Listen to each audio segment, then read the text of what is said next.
এক বিরাট রেলের শুভ আরম্ভ হতে যাচ্ছে।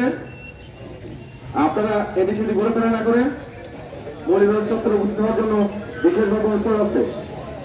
এখন শ্রমিক ব্যাচের দৃষ্টি আকর্ষণ করছি, আপনারা এদিক সেদিক ঘোরাফেরা না করে অতি সত্তর মৌলিবাজার চত্বর ওয়ার্ল্ডের সামনে জড়ো হওয়ার জন্য বিশেষভাবে অনুরোধ করা যাচ্ছে। এখন শ্রমিক ব্যাচের দৃষ্টি আকর্ষণ করছি, সকল শ্রমিক ব্যাচের দৃষ্টি আকর্ষণ করছি, আপনারা এদিক সেদিক ঘোরাফেরা না করে অতি সত্তর মৌলিবাজার চত্বরে উপস্থিত হওয়ার জন্য বিশেষভাবে অনুরোধ করা যাচ্ছে।